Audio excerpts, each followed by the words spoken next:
I am thrilled that we've only lost 4 banks. Moreover, the 4 banks that we've lost were non-standard. All of them were tech banks, and tech banks work differently. Throughout the rest of the system, people raise capital either by taking out loans or issuing stock. That's not how it works in Silicon Valley. Silicon Valley is primarily driven by venture capital, and you get your cash mostly in lump sums. So what the people who run the startups do is they take that lump sum, they park it in a bank, and then they just draw upon it as they need it for payroll and costs and resources and everything else. What happened with the 4 banks that went under is the depositors got spooked and they yanked their capital. Well, the banks had just basically put all of that capital into things like government debt, and they couldn't liquidate fast enough. And then when they did liquidate, they had no assets. So it was a very, very non-standard bank run. Normally what happens is you get loans that go bad for a bank, and then the bank runs out of operating capital and people pull their money out and you get a collapse. That hasn't happened anywhere. So to quintuple the cost of capital in the United States in under a year, the fastest increase in capital costs in American history, and only have 4 banks using a non-standard metric and business model, only have 4 go down, I feel pretty good about this. And I think the Fed does too. Now, when the Fed looks at what has done in order to rein in inflation, I think they're pretty pleased with themselves. We only really have 2 sectors in a lot of pressure. Housing, because it's driven by interest rates and mortgage rates, and tech, because it's risen by capital. But tech was already on its way down because of the labor situation. And housing is an unfortunate side effect of what's going on, because we really do need several million more housing units. But ultimately, the Fed is not overly concerned about what it sees. I phrased that wrong.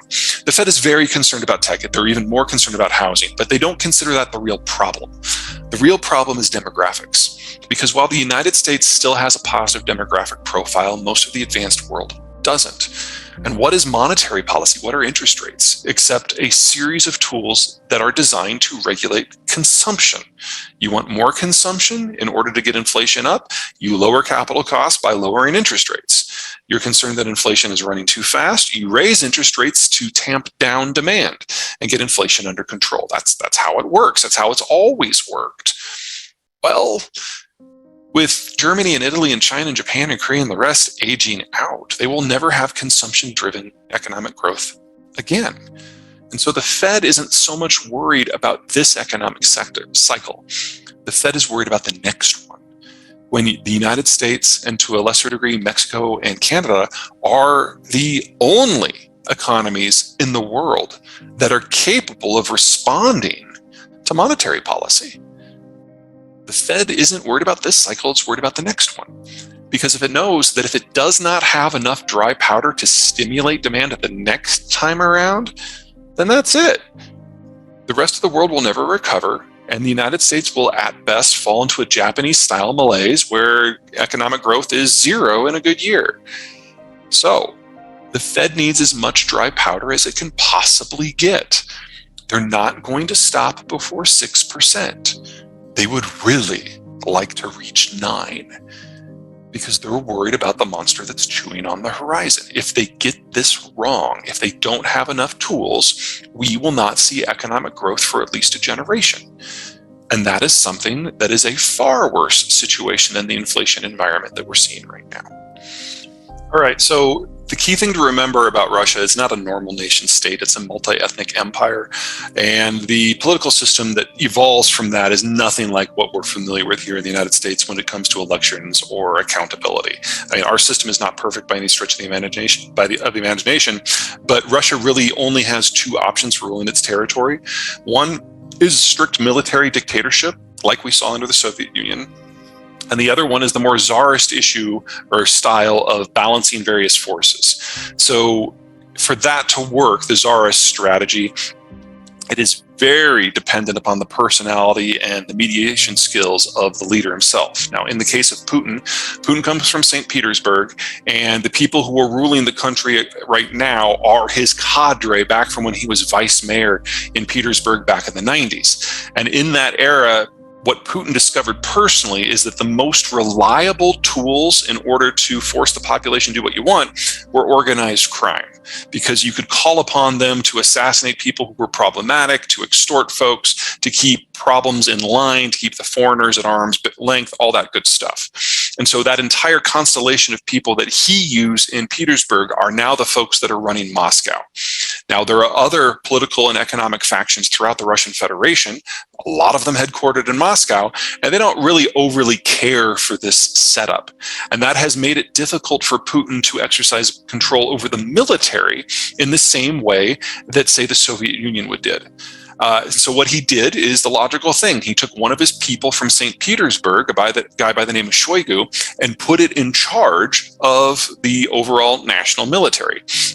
Shoigu is great at manipulating organized crime, and he's probably the most corrupt person alive on the planet right now. In fact, best guess is that 1/3 of the defense budget for procurement for weapons and modernization, he skimmed off the top for him personally, and then the people under him took another third for themselves. One of the reasons why Russian equipment is not doing as well as we would have expected it to do, and one of the reasons why the Indians are in the process of backing out of all of their arms supply contracts, because they realize that Shoigu just stole all the development money and they're never going to get what they've already paid for. Okay, so you play that forward to today's environment. This is not a government that has a hierarchical system of control throughout all of society. You've got a guy at the top who has established himself as the ultimate arbiter to negotiate among the factions.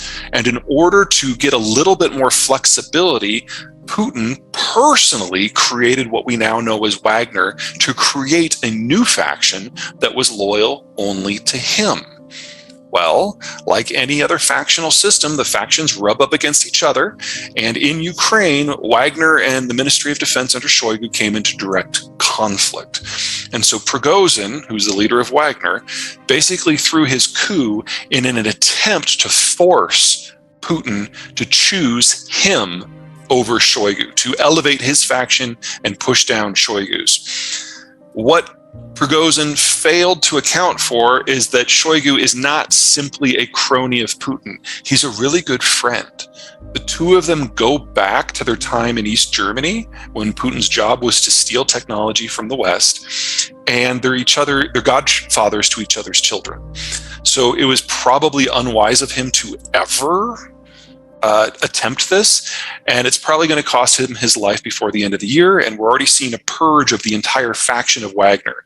We confirmed that a number of the military leaders of Wagner at its various bases and operations around the world have already been detained, and in many cases already shipped back to Russia. We'll probably never hear from them again. Wagner itself is being dismantled. The people who are personally loyal to Prigozhin have already relocated to Belarus, but it's not enough to make it a functional military force, and the rest of it's either going to be disbanded and or folded back into the regular Russian military. So that faction is being completely folded up. But the important thing for the future of Russia is this. When Prigozhin made his play, not a single leader of any of the dozens of factions in Russia supported him. But when he made his run on Moscow, not a single Russian soldier stood against him. Putin is the manager at the top, but he commands nothing. And so we have gotten more insight into the real power dynamics of the Russian Federation in the last week than we got in the last 22 years.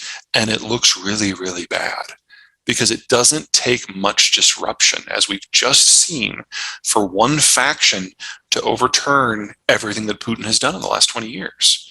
So the question now is, what's the next shock? Because now all of the leaders of all of the other factions realize just how brittle the situation is. The last time this happened in Russian history, it was 1600.